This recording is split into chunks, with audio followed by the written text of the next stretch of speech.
Почитувани гледачи, добро вечер. Нов четврток, ново издание на емисијата Визави на програмата на ТВ каналот ВИС. А наш и ваш вечерашен гостин во оваа емисија е господинот Илијан Николовски, генерал во пензија, председател на партијата на обединети пензионери и граѓани на Македонија. Господине Николовски, добро вечер и добро дојдовте во Визави. Добро вечер и сакам да ги поздравам гледачите на ВИС телевизија и да го изразам моето задоволство што прв пат да учествувам во една емисија на ваша телевизија. Секогаш има прв пат, а тоа не значи дека ќе биде последен. Па јас се надевам дека нема. И јас исто така. Подготвувајќи се, господин Николовски, за оваа емисија, истражував малку за вашата биографија, па забележав вака. Помошник воен аташе во Грција, воен аташе во Софија, Република Бугарија, поранешен директор на дирекцијата за меѓународна соработка во Министерството за одбрана, воен представник на Република Македонија, ова најмногу ми се допеѓа, воен представник на Република Македонија во воениот комитет на НАТО во Брисел, а во кризната 2001 година командант на вториот армиски корпус. Што е она што го испуштив? Не испуштивте ништо и јас сум еден од тие офицери, односно генерали, кои не сака ништо да крие од својата биографија. Напротив, јас сум многу задоволен од ова што го имам постигнато во војната, па и општата вака кариера. Така. Иначе, поред ова што рекоте војната дипломатија, јас имам поминато сите командни должности од командир на вод до командант на корпус, така. А овие се само излети во војната дипломатија. Така, да. Добро.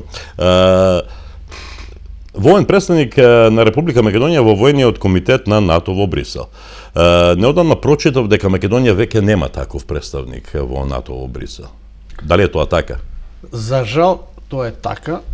И тоа е една голема црна дамка на Република Македонија. Република Македонија од лидер во регионот за како кандидат за евроатлантските интеграции, односно за член на НАТО.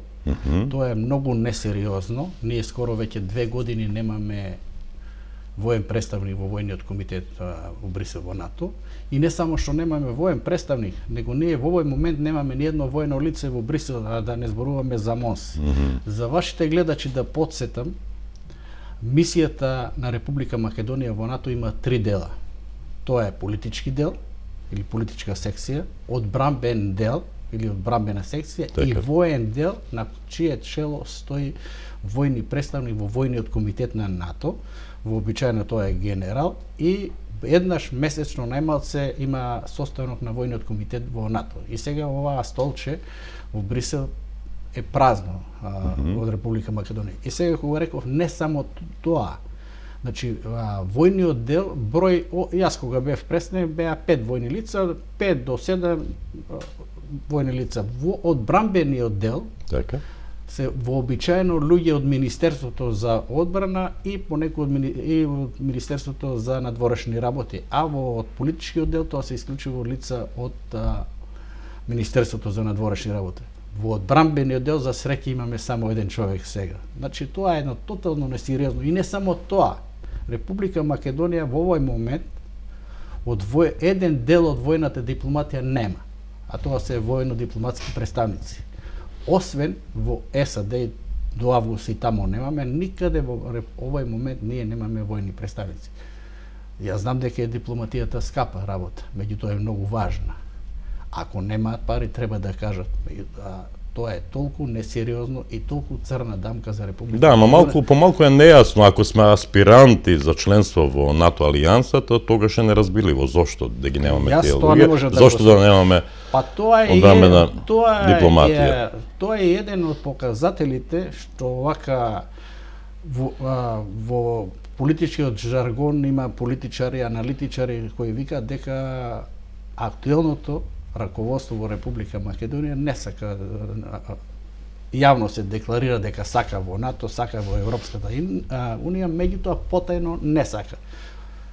Ова е еден од показателите. Јас стварно не можам да сватам како ние да немаме воен представник во војниот комитет. И не само тоа. Тоа е многу лесно, не мора да се види што треба да правиме. Треба да погледаме што прават другите.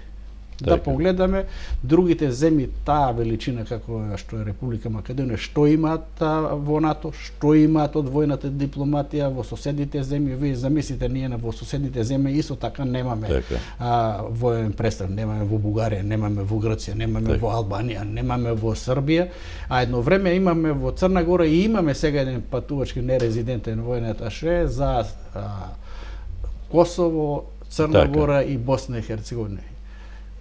Тука еден просек, мобилен, така? Да, тие така наречени нерезидентни, а сите соседни земји имаат воени представници во Република Македонија.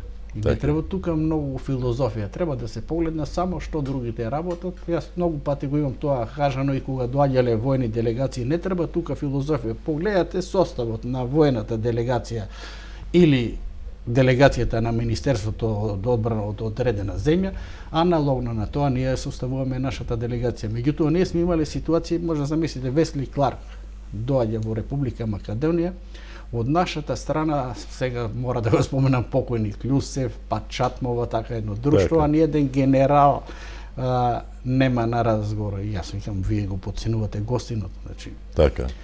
Многу аматерски, многу неодговорни работи има во не само во војната дипломатија, него во општата дипломатија. Вие ако погледате, например, скоро имаше национален празник на Бугарија. И сега гледаш составот кој е на коктелот и така натаму. Или имавме еден случај, например, министерот за одбрана се враќа од Кина и се фалат се што е добиено од Кина, другата вечер има ден на вооружените сили на Кина. Јас не гледам ни еден таму во униформа, имаше некои генерали, така, али незамисливо во цивилно униформа. Така. Од позиција на човек, господин Николовски, кој бил во таа воена дипломатија во 5 земји, бил дел од 2 армии, како што е Југословенската народна армија и армијата на Република Македонија. Какви се вашите согледувања? Имате ли некакви согледувања? Ако имате свој став за војната дипломатија, каква е состојбата внатре во Република Македонија, во армијата на Република Македонија? Многу не тешко прашање, него прашање на кое не сакам многу да одговорам, затоа што јас вообичаено за армијата секој пат сакам афирмативно да зборувам. Добро. И афирмативно да зборувам затоа што тоа е институција за која сум емотивно врзан, за институција во која сум израснал, институција во која сум учествувал во незиното формирање и може слободно да се каже дека ипак поред сите слабости дека е армијата најголемиот амбасадор на Република Македонија, а и пожелуван партнер во мировни мисии и така натаму. Меѓутоа, односот на државата кон армијата не можам да се пофалам, затоа што ако погледнеме буџетирањето на армијата, ако погледнеме како е нашата армија облечена, како ги слушаме реагирањата на офицерите, ако погледнеме во последно време каква партизација се прави во армијата, значи има едно опште незадоволство кај припадниците на армијата на Република Македонија. Може да замислите од 18 август ние во еден ден, што е парадокс, невидено, не само во регионот, него пошироко ние имаме смена на началникот на генералштабот, нов заменик на началникот на генералштабот, нов командант на ЗОК, негов заменик, началник на штаб, командант на прва бригада и скоро сите команданти се сменети, а се уште не се поставени нови, него имаме вршители на должност. Тоа е парадокс, тоа е преседан, невидено и тој однос према армијата е некоректен од државата према армијата и армијата долго време беше имуна на партизирање. За жал, во последно време имаме една тотална партизација на армијата. Замислите вие, например, кога сега се примат војници по договор, дури во прашалниците, иако тоа не стои, пишуваат дека член на ВМРО и така натаму.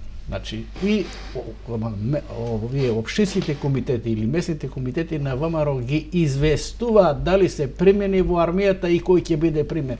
Тоа е вака за мене несватливо и за жал Не само што јас тоа констатирам, него констатираат многу и го знаат и представниците на странските држави, представниците на НАТО и така натаму, и тоа е многу лош сигнал за Република. Господин Николовски, ајде да свртиме нова страница во разговорот, малку да поразговараме за партијата на чие чело сте вие, тоа е партијата на обединените пензионери и граѓани на Македонија. Која е целта на постоењето на оваа партија и врз која основа, врз која платформа ги градите или ќе ги градите вашите идни политички активности? Јас кога вака представам партијата, прво секој пат потенцирам неколку работи, дека тоа е наша интенција, партија на честни луѓе со честни намери, партија во чии раководства не може да бидат политички и професионално компрометирани личности. Партија која сака да ја врати честа и достоинството на пензионерите, затоа што пензионерите во Република Македонија, благодарение на популизмот на оваа власт и благодарение на председателот на Сојузот на пензионерите на Република Македонија, пензионерите се најизманипулираните и најизмајтапираните односно општествена група во Република Македонија. Токму ради тоа, и да не беше оваа власт, најверојатно Николовски немаше да почне да се бави со политика. Меѓутоа, гледајќи каде оди нашата држава и гледајќи дека пензионерите се гласачка машина во Република Македонија, дека политиката се занимава со нив, но без нив, што не е така во регионот, една група на интелектуалци одлучи да се формира нова партија на пензионерите, а јас пристапив малце покасно, едно 6 месеци во таа партија, и по теркот на слични партии во регионот, ние формираме оваа партија. И сакам ова да ја искористам оваа прилика, дека партијата на пензионери, односно на обединените пензионери и граѓани на Македонија е веќе членка на Асоциацијата на партиите на пензионери на Европа, и од 22 до 24 април оваа година јас ќе учествувам на конгресот на Асоциацијата на партиите на пензионери во Црна Гора, во Бечче, затоа што црногорците се партијата, онака како е замислена, и така во тоа не одустануваме, строго сме детерминирани на тој принцип да работиме, е мултиетничка партија. Ја отсликува мултиетничката состојба во Република Македонија. Од сите етнички заедници во Република Македонија имаме членови, и не само членови, него имаме во највисоките раководства на партијата. Например, од тројца подпредседатели, еден е албанец, една жена и тројца. Во извршниот одбор имаме од сите етнички заедници, и на тој принцип ќе обстоиме, затоа што сме убедени и сигурни дека еднината на Република Македонија, онака како е мултиетничка, градење на граѓанско општество. И на тие принципи ја градиме платформата на партијата на обединените пензионери и граѓани на Македонија. Зошто е додадено оваа граѓани? Граѓани е додадено баш ради тој граѓански концепт, и да во партијата може да се зачленуваат не само пензионери, него сите останати граѓани. Така да ние едно време, јас викав, сега веќе не е 18 години, веќе е 19, имаме од 18 години до 88, сега тоа е 89, што беше, значи од сите старосни структури, а исто така водиме сметка и за родовата застапеност и територијалната застапеност во партијата. Ние имаме, например, општински организации, конкретно општина Карпушка, да имаме 54% се жени. Имаме председатели на општински организации кои не се пензионери се уште. Значи, партијата не е чисто пензионерска, меѓутоа пензионерите се главна целна група. И движечка сила во партијата. И движечка сила, затоа што јас сум длабоко убеден во тоа, онаа партија која ќе има партијата на пензионерите со себе, на тоа треба да работиме уште, тоа тие ќе ги добијат изборите. А ние, за жал, досега пензионерите нема свој представник во власт. Тоа сакам да констатирам, господине Николовски. Во овие 2,5 децении македонска независност и плурализам се направија неколку обиди за политичко организирање на пензионерите во Република Македонија, но тоа беа неуспешни обиди. Очекувате ли дека токму партијата на Обединените пензионери и граѓани на Македонија ќе го стори тоа вистинското со пензионерите? Како пензионерите ќе ја препознаат вашата партија како нивна партија? Јас во тоа сум длабоко убеден дека ние ќе успееме. Јас колку знам, 98 година беше формирана партија на пензионерите и јас долго време кога ние почнеме да формираме партијата, председател на таа партија не го познавав. Меѓутоа тоа е голема разлика, ние право црпиме искуство од регионот. Вие замислите на пример во Србија, таму постои партија на Обединети пензионери или ПУПС на Србија, тие имаат 16 пратеници, досега има 16 во парламентот и без нив не беше замислено. Не може да се донесе ниту една одлука. И сега Вучич, видите, ги зеде пензионерите во коалиција во Србија. Иначе тие беа до сега стратешки партнер на Социјалистичката партија на Србија. Има подпредседател, има министер за труд и социјала и целокупното министерство за труд и социјала тие го држат. Словенија има 7 пратеници. Министерот за надворешни работи на Словенија е председателот на партијата на пензионери. Иво Вајгл, кој доаѓаше као европратеник, тој е од партијата на пензионери. Слична е ситуацијата и во Хрватска. Црногорците сега не се во власта, меѓутоа нема држава во Европа, освен Австрија, која нема партија на пензионери. Меѓутоа во Австрија по автоматизам од тројца пензионери се во парламентот, по автоматизам као што во некои држави имаат од помалите етнички заедници представници. Значи пензионерите се многу важен елемент во една држава. По конкретно во Република Македонија ние имаме сега околу 311.000 пензионери. Тоа да го помножиме по 3, затоа што пензионерите издржуваат тоа се 900.000. Ајде да не биде 900, нека се 300.000, нека се и 100.000. Многу важен елемент. И кој политичар не може да ја процени силата на пензионерите, мислам дека слаби проценки има. И токму затоа, само да завршам речено, токму затоа нема веќе партија во Република Македонија која не покажува интерес за партијата на пензионерите. Дури сега има тие обиди да се прави некој трет блок и така натаму, и прво кои доаѓаат кај партијата на пензионерите. Така. Доколку на ваше место седеше човек од власта и кога би разговарале повторно на истата тема, на тема пензионерите и нивниот живот во Република Македонија, предпоставам дека ќе добиев одговор дека никогаш повеќе не е сторено за пензионерите, колку пати им е зголемена пензијата, дека тие одат на бесплатно скијање, на бесплатно бањање, бесплатно се возат во автобусите во Скопје, дека одат на опера и балет, на концерти и така натаму.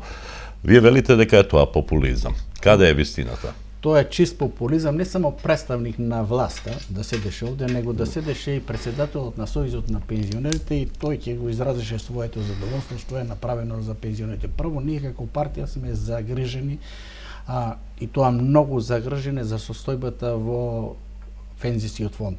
Ние имаме во Република Македонија катастрофална состојба во пензискиот фонд. Тоа председателот на Сојузот на пензионерите не сака да го каже.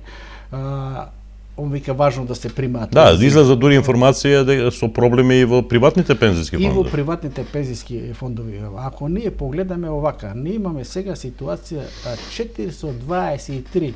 Тоа беше податокот пред 2-3 месеца, најверојатно сега и 430 милиони од буџетот на Република Македонија во 2015 се земени за да може да се исплатат пензиите. Тоа ви е сега 43%. 2006 година 28% е користен на буџетот. И онака како иде ситуацијата, ние можеме да дојдеме едно време да идните генерации, треба да мислиме за нашите деца, нашите внуци, да нема да има пари за пензии. А благодарение на популизмот и на наводното вработување во овие индустријските зони, ние имаме ситуација да во Република Македонија сите вработени во индустријските зони, тие се ослободени од плаќање во пензискиот фонд, така да ние го осиромаштуваме пензijскиот фонд и како е тргнало. Пред некој ден имаше на ТВ Алсат Најдовски председател на Сојузот пензионери, ќе дојдеме еден ден да нема кој да уплаќа во пензijскиот фонд. И втора работа, не е точно. Пензиите во Република Македонија се едни од најниските во регионот. Некои се фаќаат сега за Србија и Косово и Бугарија се фаќаат. Меѓутоа Косово има поголеми пензии од нас. За Србија не верувам ја баш точно во овие податоци кои ги кажуваат сега имаше некое намалување, затоа што јас ни во еден податок на оваа влада не верувам во последно време, нити на Заводот за статистика, нити на таму сето тоа, например, земете ја вие, што вика невработеноста, ние имаме најголем степен на невработеност на младите. 50% од младите се невработени, а 70% од нив сакаат да заминат да ја напушат оваа земја, за жал високо образовани кои вадат билет во еден правец и ја напуштат, а ако ги слушате владините мегафони, како рекова, 500 работни места во еден ден се отварат. Значи, ситуацијата е таква да воопште човек кој размислува со своја глава да не се верува на тие податоци. Ако погледаме... Бевте дел од Сдруженијето на граѓани Има иднина, предводено од Јове Кекеновски и Владимир Лазаревич. Какви се вашите искуства од тоа ваше членување во Има иднина и идејата за формирање ново граѓанско движење?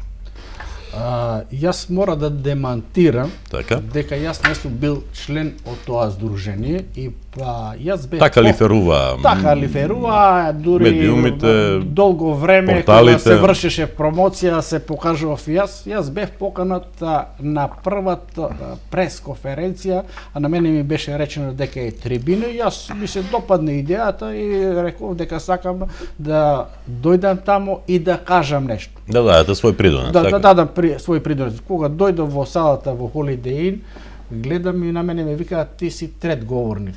И јас викам добро, сега кога гледам полна сала, не сакам да пропушам таква уникатна прилика да не се обратам долу. Да.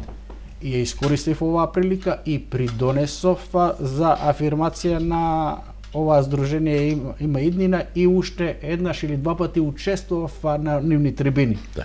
Меѓутоа, јас и тогаш на пресконференцијата реков дека јас не сум дел од оваа здружение, дека сум председател на партијата на Обединети пензионери и граѓани на Македонија, меѓутоа сакам да дам свој придонес во афирмација на оваа идеја.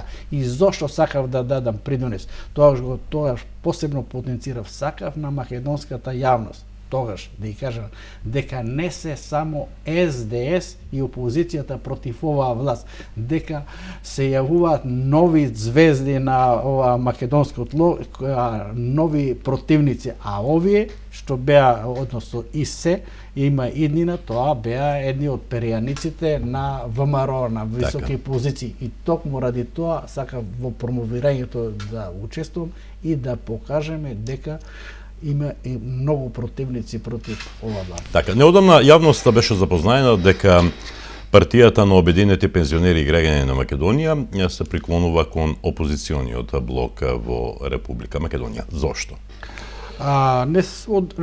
Не одамна, тоа се реафирмира. Така. Значи, ние во опозициониот блок, иако и пред тоа опозиционно настапуваме, пристапивме на 16 мај пред големиот протест кој се одржа во Република Македонија. Тогаш званично еден дел од партиите од опозицијата пристапиме во коалицијата Граѓаните за Македонија. И од тој момент ние декларативно сме дел од опозицијата и 2 месеца ние учествуваме во протестите пред владата на Република Македонија. И од онај дел од Карпуш, кога према центарот, нашиот шатор беше прв и така еден од најатрактивните шатори, навечер се собираа многу луѓе и издржаме 60 дена пред владата и сите наши настапи се опозициони настапи. Сега не ми е јасно, господин Николовски, велите декларативно. Декларативно или суштински сте? Ние суштински да, али немаме формално подпишано никаков документ. Само тоа го нема. Меѓутоа, суштински сме и јас, како лидер и раководството на партијата во овој тежок момент за Република Македонија, не можеме да се замислиме да не сме во фронтот кој работи за оборување на оваа власт и за доаѓање на промени во Република Македонија. Никако не можам да се замислев на друго место. Мислам дека историјата нема никој пат да ми опрости, не може да ми опростат пријателите и затоа работам на пробудување и на свеста на пензионерите да сватат дека се тие изманипулирани и дека треба да работат за иднината на своите синови, на своите внуци. За жал, некои не ги ни запознале своите внуци, затоа што се родени во странство и можеби неќе да имаат прилика да ги запознаат.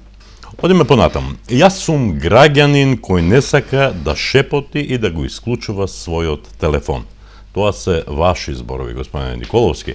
Дојден ли е мигот, според вас, тоа шепотење во Република Македонија да се преобрази, да стане гласен говор против состојбите во нашата земја? Да, тоа го имам јас изјавено, мислам дека го изјавив кога беме во коалиција со Алијансата за позитивна Македонија. Добро. Дали беше во Прилеп и во МЗТ салата, не знам. Не, важно го прочитам некаде. Тија, јас и тоа стално го кажав кога ќе разговарам со некој по телефон, јас вака се мајтапам, викам пази, непријателот прислушкува, затоа што имам неколку пати забележено дека се прислушкува мојот телефон. Меѓутоа, јас немам намера да шепотам. Секој нека си работи својата работа, они нека прислушкуваат, а јас јавно ќе ги кажувам моите ставови, затоа што имам право да ја искажам мојата загриженост во Република Македонија. За среќа, многу после бомбите, многу луѓе во Република Македонија почнаа да се будат, многу интелектуалци и така наречени некои климоглавци почнаа исто така многу послободно да мислат, да ги јавно искажуваат своите ставови и мислам дека тоа е голема преродба после бомбите што во Република Македонија имаме едно будење, се послободно и послободно луѓето ги искажуваат своите ставови. За жал, има голем дел од луѓе кои се уште плашат, луѓе кои трпат страшни притисици. Овие денови тоа е очигледно. Ево, на мене многу луѓе ми се јавија и не само и да не ми се јавија, тоа се гледа колку автобуси дојдоа, дека се од државна администрација. Чак има луѓе кои не се членови на ВМРО. Ево ми се јавува, кои не се членови, меѓутоа се присилени да дојдат на контрпротести. Затоа ќе позборуваме малку подоцна. Најпрвин би сакал од вас да слушаме неколку збора за вашето гледиште околу севкупната состојба во Република Македонија. Како ја оценувате?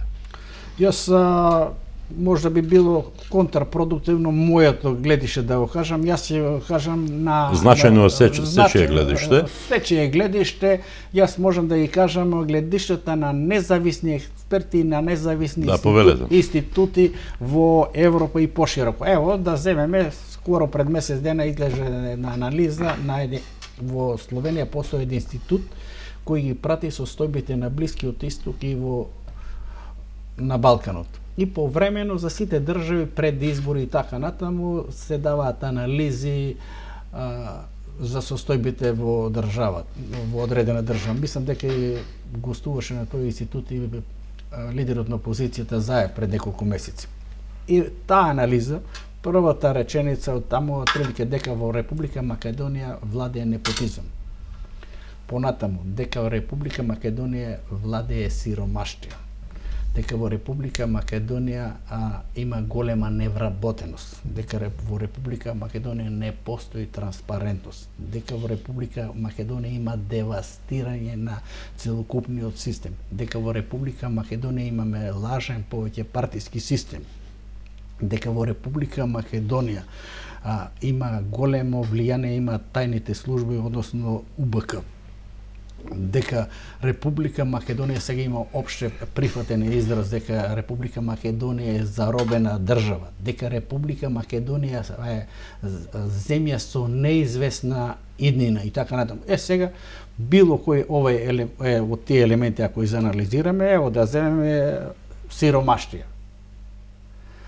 без обзира на популистичката политика која води оваа влада, од независни светски извори Република Македонија малце напреднала во односу на минатата година. Република Македонија беше трета во Европа по мизерија, по сиромаштија, а 13-та во светот. Сега е 7-ма во Европа, а 13-та во светот по сиромаштија. И сега да не зборуваме, ние имаме 10% богати, другото имаме сиромашни луѓе, или имаме 180.000 луѓе кои живеат од $1 месечно, не ни $1, од 40, значи Република Македонија на работ на сиромашиот. Или да земеме ево транспарентност. Погледате сега, ево, најновото Уставниот суд или така натаму, значи немаме општа транспарентност во работата. Или е да земеме... Ајде демократија да земеме. Во која демократија? Демократија во Република Македонија. Во Република Македонија, за жал, ние во последно време немаме демократија. Може некој да зборува што сака, а тоа е оценка не само... Тоа е оценка на меѓународната заедница, дека во Република Македонија е заробена држава и дека ние каква демократија имаме диригирање на политиките од еден центар. И демократија е тоа што тој центар ќе го пласира, тоа е демократија. Секое друго мислење, сите тие се непријатели на оваа држава. Тога што и не е демократија. Што не е демократија, сите тие се предавници на оваа држава и така натаму. Едноставно, слободно мисличките луѓе се загушени во Република Македонија, да не можат слободно. Јас тука веќе задирате во некој друг слободен говор, така, па дури слобода на медиуми, да кажем. Слобода на медиуми. Јас имам повремено вака во разговор со пријатели, поставам едно хипотетичко прашање. Кажете ми вие, ако сте обесправени, на кој во оваа држава може да се пожалите? Така. Ево, јас сум дете, да речеме, на бившиот систем. Тогаш имаше каде да се пожали човек. Сега јас стварно не видам кога јас, овака човек со едно такво искуство, кој поминал многу патишта, со акумулирано знаење и искуство, кога јас мислам дека нема кај да се пожали, што да каже обичниот човек. Која е слобода на медиумите? Па ние имаме како да се изразам, имаме медиуми каде од еден центар, ако ги погледаме вестите на неколку провладени медиуми, ќе видиме дека вестите се пишуваат од еден центар. И ние имаме ситуација да многу важна. Замислите, ево сега кога беше последното одложување на на изборите од 24 за 5 април. За 5 јуни. За 5 јуни. Провладените медиуми најавува дека ќе има пресконференција на лидерот на позицијата Груевски, а за пресконференцијата на лидерот на опозицијата ништо. Иако после кога се направи анализи, пресконференцијата на лидерот на опозицијата беше гледана многу повеќе, а за пресконференцијата на опозиционите вака портали излегува мајтапења, што може вие се да завршите додека чекате Груевски да дојде на пресконференција. Кога зборуваме тука, господин Николовски, зборуваме за медиумите, нели? Прочитав некаде, јас тоа интервју не сум го гледал, на една од националните телевизии во Република Македонија со национална концесија, не се разбира, дека некакво интервју на Илија Николовски, на поранешниот генерал Илија Николовски, значи ваше интервју било скратено, тргнато од програма. Каде е тука вистината? Сте зборувале за состојбите во Куманово, за конфликтот што се случи таму во диво населје. Ова беше многу интересно. Јас до тогаш повремено ме канеа на канал. Не е важно кој е медиум, не е важно кој е медиумот. На тој медиум повремено ме канеа и сум учествувал и во КОТ и во други емисии сум. И тогаш ми се јавија, ние седаме со генерал Туши во центарот, вика дали вие сакате да дадете една изјава. За состојбите во Куманово. Така. Викам да, сакам, али дали во вестите да. Викам ќе биде снимено или директно, вика директно. Така, линковска врска. Да дојдам, не ме вика не, ние доаѓаме на булевар Македонија, викам доаѓам јас. Тамо и ме праша за состојбите во Куманово. И јас од тогаш изразив мојата загриженост што се случува, загриженост затоа што имаме информативен мрак во Република Македонија. До тоа време имаме само блиц пресконференција од потпоралот на МВР и никакви податоци, а веќе средствата за информирање во регионот почнаа да известуваат дека има жртви.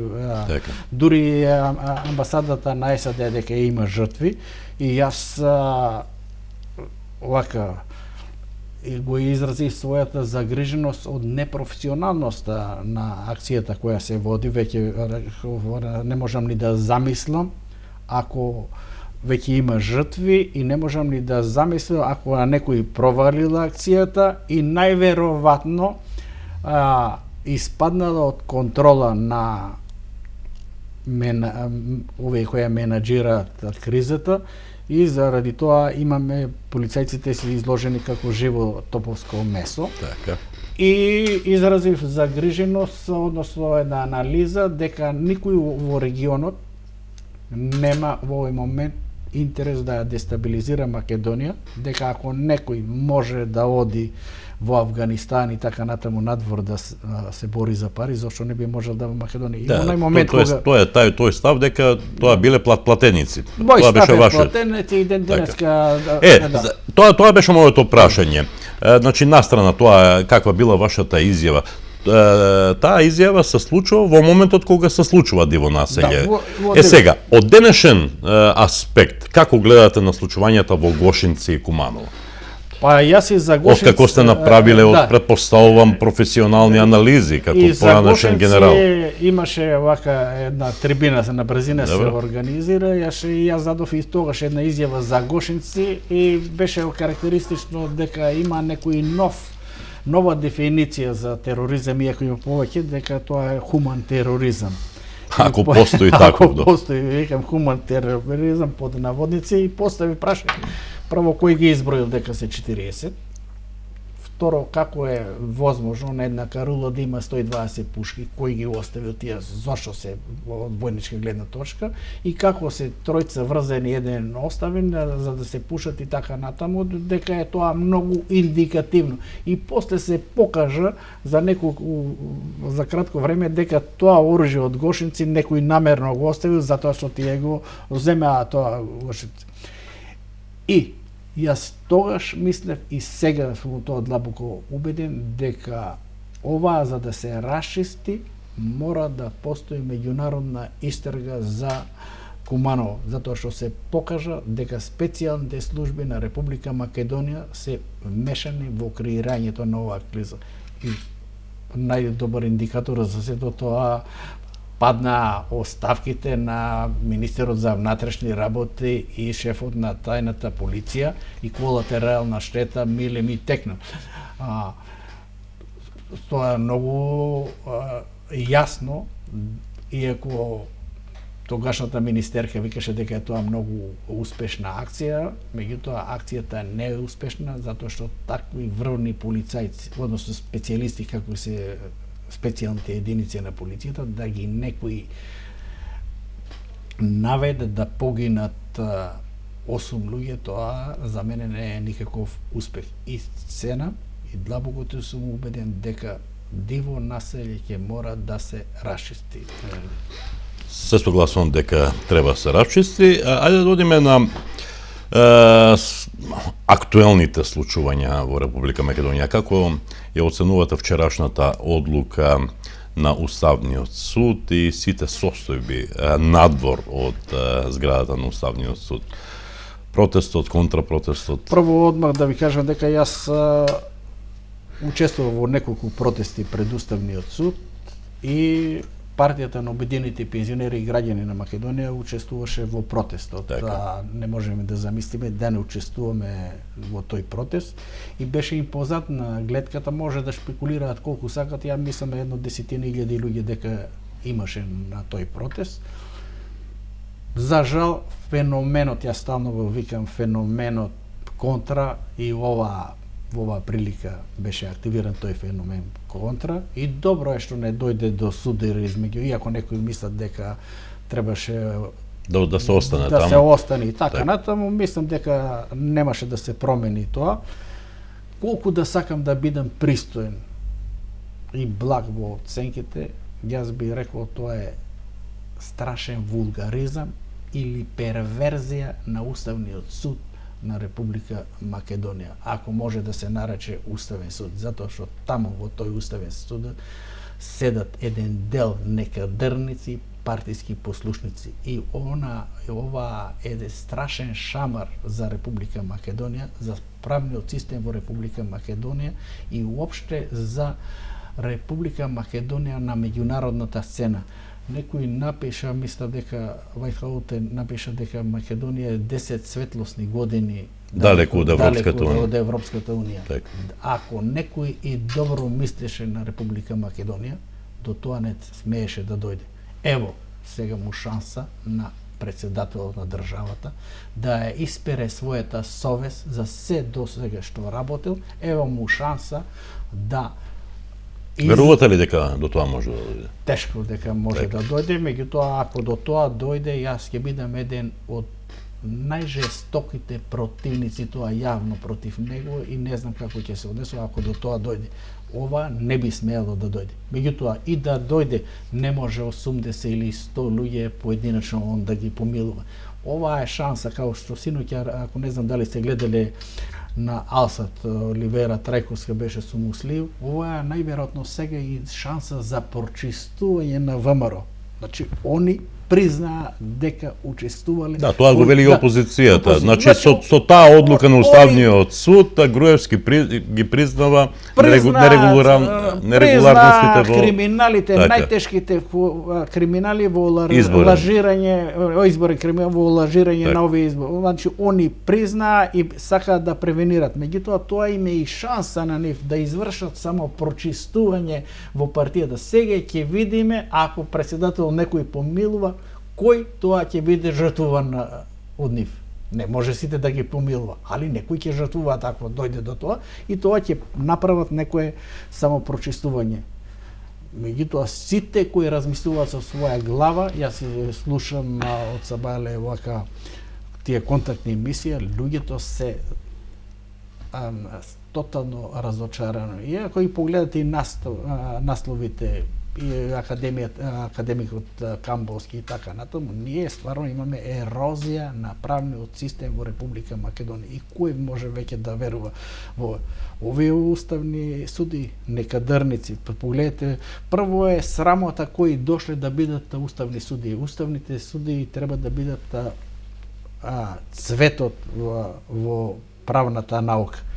Меѓутоа, ние имаме со 6.00 просек или луѓе кои не поминале одредени патишта се доведени, сега извршуваат одредени задачи. Мислам дека правната наука, поред многу други работи, како негативни примери, тоа ќе се изучува на правните факултети. Како што викам, онаа што опозицијата го изведе на 17-ти, ќе се изучува во компаративните политики на одредени факултети, затоа што се изведе така на потребува избор нежна револуција. Кога сме веќе тука околу изборните нерегуларности, околу одлуката на Уставниот суд и слично, деновиве се спекулира околу прочистувањето на избирачкиот список во Република Македонија, оние фамозни фантомски гласачи, па се појави дури некаква бројка од дури 340.000 такви фантомски гласачи. Колку верувате вие во таа бројка и дали Државната изборна комисија во која партиципираат и политичари може да донесе вистинско решение? Јас мислам дека тешко дека ќе донесе вистинско решение, меѓутоа треба да се створат минимални услови за спроведување на фер, демократски и кредибилни избори. Сега околу бројките. не би сакал да шпекулирам. Да, тоа се и да спекулации ги викам сега. фантовски, ја би рекол проблематични, Така, меѓутоа не е важно. има и други податоци, не 340, над 450. Процурија вчера податоци од поуздани извори дека 150.000 има, каде ги има само во избирачкиот список и во МВР, нигде на друго место. Значи, дека 180.000 ги има само во избирачкиот список и уште од ове две институции ги нема на друго. И не знам колку се проблематични, некаде околу 450.000. И токму затоа изборната комисија, односно ДИК, не ги усогласили ставовите, имало разногласие измеѓу позицијата и опозицијата, па и некои албански партии околу тоа како да се излезе, и затоа се одложи јавната седница. Дали денеска ќе се одржи и како ќе биде, меѓутоа ево му шанса ова што партијата на власт стално го потребуваше 200.000, како ево ги кај се тие 200.000. Таа е нивната сега загриженост, каде им се на контото тие 200.000. Тука е загриженост. Замислите, вие Малишевијата е празна, они кажуваат дека 70% излегнале на гласање. Па јас А вие сте од таму? Јас сум од таму и јас учествував на изборите 2014 во коалицијата за позитивна Македонија. Јас знам што сум доживеал во одредени села. Они ми отворено викаат по 50 евра на фамилија, дајте пари, имате гласови. Толку плаќа партијата на власт, да кажам со име и презиме, толку плаќа ВМРО, дајте вика по 50 евра, толку е цената. Добро. Имам тоа осетено. Дали сте оптимист дека ќе се средат работите до одржувањето на закажаните избори на 5 јуни? Дали може да имаме кредибилни? Јас сум од тие кои мисли дека тешко може да се средат состојбите до 5 јуни. Зашто? Сега веднаш да кажам. Прво, состојбата во медиумите. По некои аналитичари, дури ова е поголем проблем медиумите, него избирачкиот список. Значи, тоа е еден од условите од тие 10 кои беа поставени. Второ, избирачкиот список тешко дека ќе се стигне на време сето тоа да се среди, иако некои овака експерти од партијата на власт викаат дека може тоа за 3 дена да се среди. Ево сега нека го средат за 3 недели, не за 3 дена или за 3 месеци. И одвојување, нешто што се у последно време не се актуализира, одвојување на партијата од државата. Так. Ние имаме потпуно спојување на партијата и државата. Ево што спомнав таа анализа на Институтот од Љубјана, и таму тоа потенцира дека не имаме потпуно овака спојување на државата и партијата на власт. Така. Помина една година од бомбите на опозицијата, од првото објавување на првите бомби, нели? Опозицијата сметаше дека со тие бомби власта ќе падне, Груевски ќе падне за 3 дена, за 2 недели и така натаму, но еве, помина цела година, ништо од тоа. Кој би бил вашиот коментар? Па јас не би рекол дека ништо. Добро. Многу работи ништо од паѓањето. Од паѓањето ништо, имаме. Да, но Груевски веќе не е премиер, добро. Груевски веќе не е премиер, што не може да. Зошто? Затоа што во секоја нормална држава, секој нормален политичар, секој човек кој држи до своето достојанство, ќе поднесеше оставка. Најверојатно лидерот на опозицијата мислел дека има од другата страна човек со достоинство, со дигнитет, со одговорност, и поаѓајќи од тие факти мислеше дека за 3 дена ќе се поднесе оставка. Ако некој мислел дека е невин, треба да поднесе оставка, и така се работи во светот. Ева, јас се ставам на располагање на органите, вие докажете дека сум обвинети дека треба да бидем осуден. Тоа партијата на власт не го направи. Јас една прилика реков, ево Бојко Борисов му е пример. Поднесе оставка, за година дена се врати. Изволте, поднеси оставка, ако си тоа кој се представуваш толку безгрешен, граѓаните пак ќе те изберат. Меѓутоа, загриженоста е голема, затоа што они повеќе знаат што правеле него опозицијата што белодани. И тоа не е малце што е белоданото, али они повеќе, кај нив се целокупниот материјал. Меѓутоа не се сложувам дека ништо не е направено. Се направија работи кои беа Сметам незамисливи. дека Незамисливи. кога го реков тоа, мислев на промена на власт, на Кој заминување на оваа власт и така Кој можеше натаму. да замисли дека министерот за внатрешни, шефот на тајна полиција дека ќе поднесе оставка, че имење не смеа луѓето да ги изговорат. Така. Кој И можеше министерот за транспорт и или врски. министерот за транспорт и врски, видите, кога гледаме што Така. работи. И не само они. Значи незамисливи работи, се што, затоа јас викам веќе не верувам на оваа власт. Се што викаше невозможно, Стана возможно. Така. И за 24 април они викаше неотстанувам, па видите како така да може да се деси 5 јуни. Да нема избори. Може да се деси да. Така. И до кога вака? До недоглед? Па нема до недоглед, има веќе се протураат некои информации дека може да биде заедно со локалните избори. Нема до недоглед. Ние мораме да створиме минимални услови да се створат фер и демократски и кредибилни избори. Нема до недоглед. Така, да не преюдицираме, да не оставиме би времето да покаже како ќе се случуваат нештата, нели? Мене ми е жал што полека, но сигурно изминуваат предвидените минути за оваа емисија. Ќе ве прашам уште нешто за кој сте стручен. Во Македонија се случува на македонско-грчката граница она мигрантска криза. Ја загрозува ли таа мигрантска криза безбедноста на Република Македонија? Па ова Како стручен човек, ве прашувам.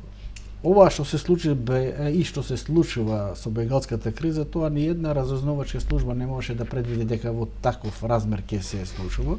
И не само во Македонија ја загрозува безбедноста и во регионот и пошироко. Па и во цела Европа. И во цела Европа е загрозена безбедноста. Вие видите сега имате во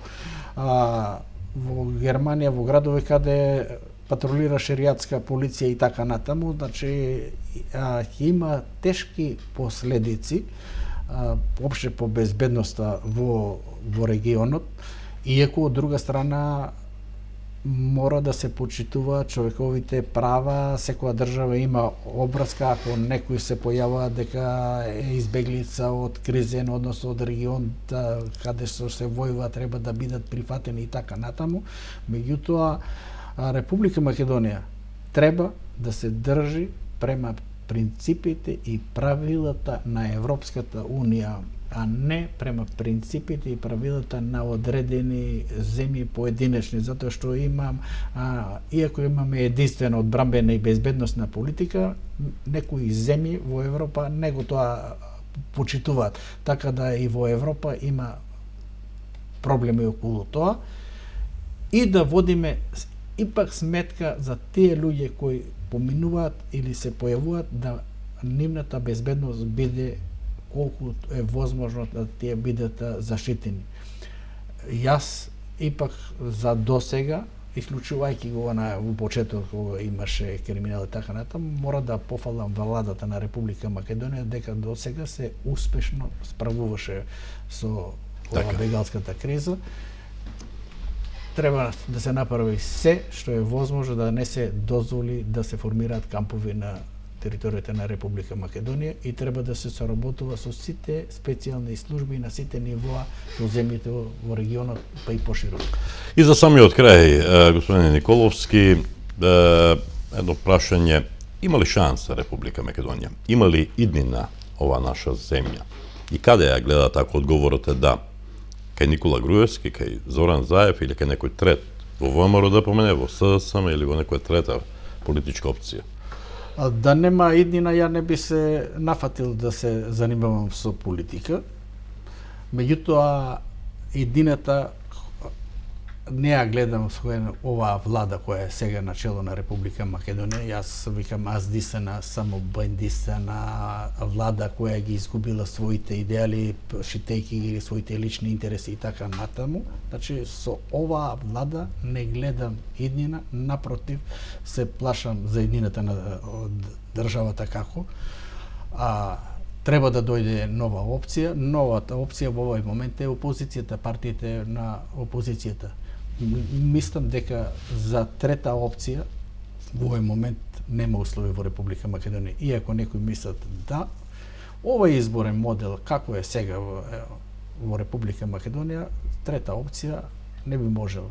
Значи, ја гледам во овој момент спасот да дојде до промена и мислам дека опозицијата може успешно тие проблеми да ги реши. Наравно дека ќе има многу проблеми, затоа што има... И дали според вас Зоран Заев успешно се справува со она што се случува? Па јас овака, некои не се служуваат со мене, јас овака знам да кажам прилично упростено, дека во одредени кризни моменти за една држава, а Република Македонија се наоѓа во длабока криза. Длабока, можеби после 2001 година, во најдлабока и безбедноста, и економска, и политичка криза, во такви услови се историјата изфрла одредени личности. Македонската историја во овој момент го изфрли Зоран Заев, кој све фрли на една карта, а тоа е за спас на Република Македонија, за промена на оваа криминализирана власт, не жалејќи се себе, затоа што Зоран Заев е ситуирен човек и покажа висок демократски капацитет, не само он, него целокупната опозиција. Зошто викам демократски капацитет? Ако немаше демократски капацитет, можеше да дојде до крвопролевање, например, со овие најголеми, најмасовни протести на 17 мај во историјата на Република Македонија. Помасовни протести не били. Значи, можеше многу лесно да дојде до крвопролевање. Јас сите ги убедував, имаше скептици околу тоа, јас ги сите убедував, викам, ќе видите дека тоа безпрекорно ќе протече, нема да има инциденти, и тоа така се и направи. Во некој пат знам да кажам, ние таа револуција се уште трае, али изведовме кадифена или плишена, како ја викаат револуција, што ги изведува некои источно европските земји. Ова е кампувањето во пред владата го споредува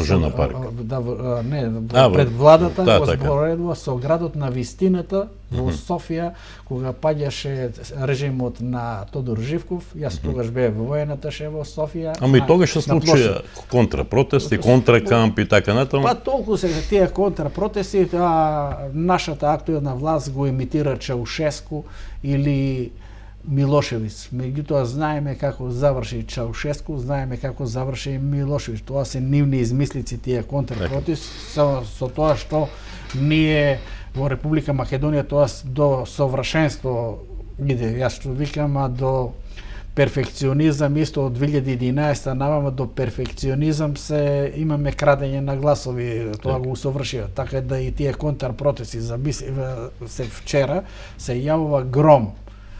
Организатора, фактички партијата на власт организира превоз, доведува, значи се појави еден нов Амди Бајрам. Добро, господин Николовски, можеме вака надолго и на широко теми и дилеми околу состојбата во Република Македонија има многу, но нема многу минути колку што ни требаат за оваа емисија. Емисијата трае колку што трае и јас тука би се заблагодарил за гостувањето во емисијата Визави на програмата на ТВ каналот ВИЗ. Ако на почетокот констатиравме дека ова е ваше прво гостување на нашата програма, тогаш се надевам дека нема да биде последно. Ви благодарам. И јас да ви се заблагодарам и не осетиме времето кога така е. Ви благодарам уште еднаш, почитувани гледачи, вам ви благодариме за вниманието, се кога не следевте, довидување до следниот четврток.